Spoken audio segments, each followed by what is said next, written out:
দাদুর বিয়েতে কাঁচকলা খাওয়ানো হয়েছিল। আমার দাদুর তো 90s বিয়ে হয়েছিল, তখন চিকেন পকোড়ারও তো চল ছিল না, তাই জন্য এই কাঁচকলার পকোড়াটাই হয়েছে। এটা আমার দিদা বললো যে দিদা যখন সেজে মেকআপ আর্টিস্ট যখন ছেড়ে দিয়েছে দিদাকে, মানে দিদা এসে বসবে মণ্ডপে, মানে চেয়ার টেয়ার গুলো যেখানে সাজানো ছিল, তখন আমার দিদা এই কাঁচকলা ভাজার গন্ধটা পেয়ে একদম দৌড়ে গেছে। সবাই বলছে আরে নতুন বউ এরকম ভাবে কেউ খায় না কি পকোড়া? আমার দিদা বলছে যে কাঁচকলার পকোড়া হয়েছে, আমার বিয়ে আমি খাবো না, আমার বিয়েতে আমি না খেলে কি করে হবে? তো যাই হোক, এই একটা মজার ঘটনা তোমাদের সাথে শেয়ার করলাম। কাঁচকলা ভাজা বানানোর জন্য প্রথমে কাঁচকলাটাকে সিদ্ধ করে নিতে হবে, তারপরে কাঁচকলার চোকলা ছাড়িয়ে পিস পিস করে কেটে এরকম ভাবে কাঁচা কলাটাকে ভেজে নিতে হবে। ভেজে নেওয়া হয়ে গেলে যখন একদম শক্ত শক্ত ভাজা হয়ে যাবে, এগুলোকে তুলে নেবে।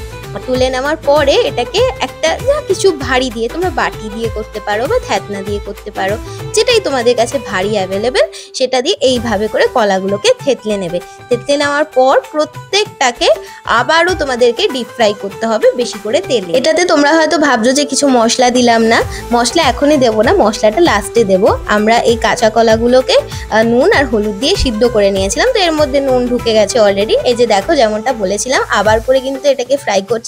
এইবার লাস্টে একটা ভালো স্টেপ আছে, যেটাতে আর কি খেতে মশলাদার টেস্টি লাগবে। কাঁচকলাগুলোকে বাটিতে তুলে নেওয়ার পর এর ওপর দিয়ে তোমরা ছড়িয়ে দেবে ম্যাগি মশলা, আর ম্যাগি মশলা ছড়িয়ে দেওয়ার পর নাড়াচাড়া করে খেয়ে দেখবে কেমন।